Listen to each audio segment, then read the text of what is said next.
Donald Trump.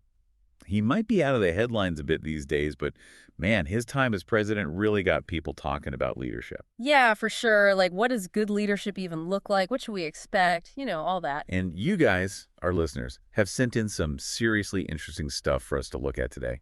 Material to really get into Wow. all that. We're going to take a look at Trump's leadership, but through this really interesting lens, like what are the signs of a toxic organization? It's kind of like we're giving his leadership a checkup, right?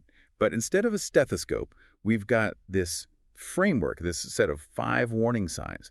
And we've got a super insightful note someone sent in, goes deep into Trump's whole approach, and then a super in-depth response to that too. And just to be clear, we're aiming to be totally neutral here. Think of it like we're dissecting a case study, not like getting into some big political debate. Gotcha. So this note that analyzes Trump, it starts with this huge question. Can we even judge his leadership the same way we would judge, the CEO of a company? And that's where this framework of what they call red flags comes in. They're basically these warning signs, these common things you see in organizations that aren't healthy, that are, toxic. Okay, I'm listening. Tell me of these red flags. What's the first one? So first up is short-term greed. This is like when leaders are all about those quick wins, immediate gains, even if it means screwing things up long-term. So like a company that's cutting corners to boost profits right now, but then destroys their reputation later. Yeah, exactly. And this note about Trump, it points to the tax cuts as a potential example of this. They were popular, sure, but they also ballooned the national debt. Oh yeah, that makes sense. It's like going on a crazy spending spree today and not even thinking about how you'll pay for it all tomorrow. Exactly. Short-term thinking. Feels good now, but trouble later. Okay, so red flag number 2. You ready? Hit me. It's all about leadership style, and this one's called command and control. Think top-down decisions, strict hierarchy, and a big focus on loyalty, like personal loyalty over actual expertise. Uh-oh. I can already see where that could go wrong. Does this note mention any examples of this from Trump? It talks about how he really valued loyalty. Sometimes it seemed like he picked people based more on whether they were loyal to him rather than, their actual skills or experience. So it's not about the best person for the job. It's about who's going to agree with you no matter what. Yeah, unfortunately, that's kind of the vibe. And that can totally stifle creativity, right? People are afraid to speak their minds or challenge anything. Not exactly a recipe for success these days. Okay, starting to see how these red flags can really give you a sense of a leader, their whole style. So what's next? All right, red flag number 3, employee disengagement. This one's huge because it's about the people inside the organization, right? It's when people aren't motivated, morale is low, they just feel disconnected from their work. Man, that sounds like a nightmare. Did that happen during Trump's time? This note mentions that there were a lot of reports about high turnover in his administration, like people quitting a lot, and that the White House was a super chaotic place to work, lots of uncertainty. I vaguely remember hearing about that, yeah. Doesn't sound like a very supportive environment. Right. And the thing is, when your employees are disengaged, that's a massive red flag about the leadership. It means something's not working, people don't feel valued. Yeah, it makes sense. Hard to get people to do their best when they're feeling crappy, right? Exactly. All right, we're on a roll. Red flag number 4. Ready? Absolutely. Bring it on. Okay, this one's about lack of diversity and inclusion. Organizations that struggle with this, they basically don't have enough representation from different backgrounds, different perspectives. Right, and that can really limit them, can't it? They're missing out on all those different ideas. For sure. So this note about Trump, it brings up the travel ban, the one targeting Muslim-majority countries. It says that policy raised some serious concerns about inclusivity in his administration. Oh yeah, that was a controversial one for sure. And that's why this red flag matters, right? It's not just about ticking boxes, it's about making everyone feel welcome and respected. Okay, that's 4 red flags. Last one. Right. What is it? All right, the 5th and final red flag is rigid structures and processes. Kind of interesting, considering Trump's whole thing was about shaking things up, right? So it's not about change itself, but the way you go about it. Exactly. The note points out that while he wanted to disrupt stuff, his way of doing things actually created more chaos than flexibility. It's like trying to jam a square peg into a round hole. You're forcing change, but it's not going to work if you can't adapt, right? Perfect analogy. Healthy organizations, they got to be like trees that bend in the wind. A strong foundation, but flexible, Okay, I got it. So our 5 red flags: short-term greed, command and control leadership, employee disengagement, lack of diversity and inclusion, and rigid structures. That's quite a list. And remember, this is just a framework, a way of looking at leadership. It's a lens. Right, a lens we're using to look at Donald Trump. Yeah. So, based on what we've talked about, would you say his leadership showed some of these toxic tendencies? Well, when you look at the examples from this material and you apply this framework, it's a pretty strong argument, yeah. There are definitely some similarities there. I bet some people would argue with that, though. They might say that his style, even with these problems, was exactly what was needed. What do you think about that? I mean, that's what's so interesting about leadership, right? That hardly ever like black and white. Different situations need different approaches. So yeah, some people might see his style as necessary to shake things up, but this framework helps us see, like, what could be the downsides to that, you know? So it's not about saying one style is good or bad. It's about understanding how it affects the whole organization, right? Exactly. That's where critical thinking comes in. We can't just go with our gut or our personal opinions. We have to look at the evidence, the context. What are the long-term consequences of different leadership styles? That makes sense. Okay, so we're using this framework to look at Trump's presidency. What can we learn from it? What are the main takeaways? Well, the stuff we're looking at today, it makes a pretty strong argument that, yeah, through this lens, his leadership had a lot of the hallmarks of, like, a toxic organization. But like we said, leadership's complicated, right?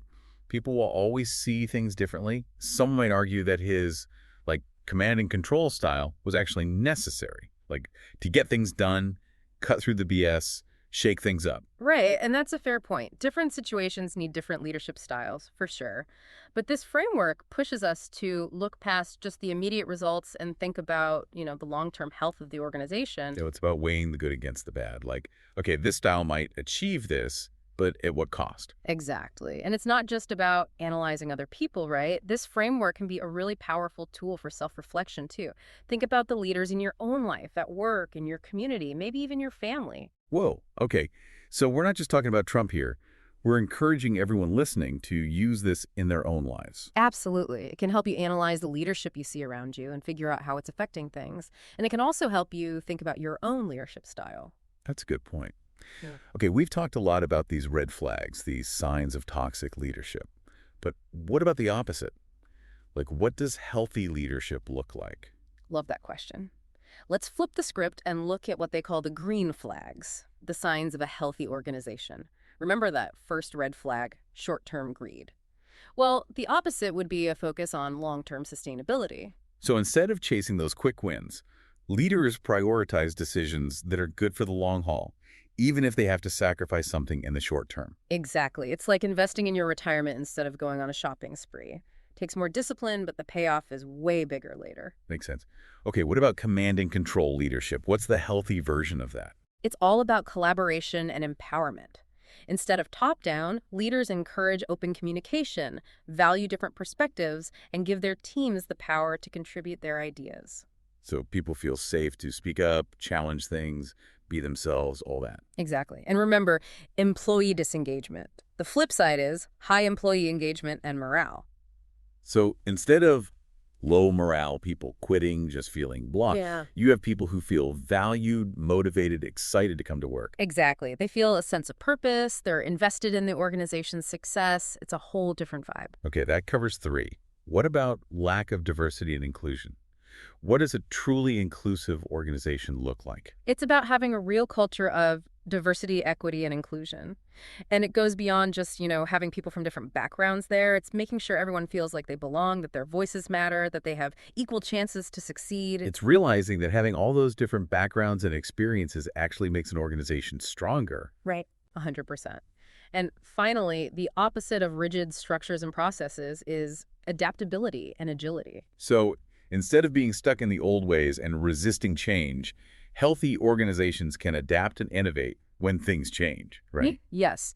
It's having a growth mindset, but for the whole organization. Yeah. Always experimenting, learning, getting better. Okay, that makes sense. Okay. So we've got our 5 red flags and our 5 green flags. The big question is, how do we apply all this to Trump?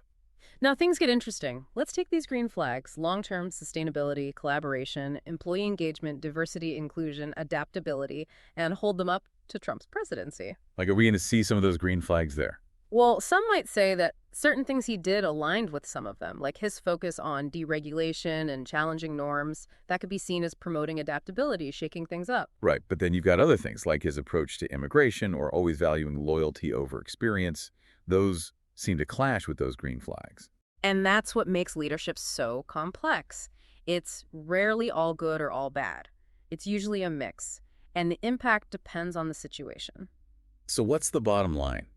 How should we view Trump's leadership, considering all this? That's the big question, right? And honestly, there's no simple answer, but that's okay. It's about thinking critically, considering different viewpoints, and using these tools to understand leadership better with all its complications. Exactly. And it's about realizing that leadership is a journey. We can all learn and grow as leaders no matter where we are now or how much experience we have. I like that. So even someone who shows some of those red flags can still become a better leader, right? Totally. And that brings us back to self-reflection. We all benefit from looking at our own leadership style, figuring out what we need to improve, and working on those green flags. So whether you're leading a team, running a company, or just, living your life, this stuff can help you grow. For sure. And as we wrap up our look at Trump's leadership, I want to leave you with one last thought. Think about the leaders you've encountered. Have you seen any of those red flags? And more importantly, have you seen those green flags in action? What did you learn from those experiences? And how can you use that to become a better leader yourself?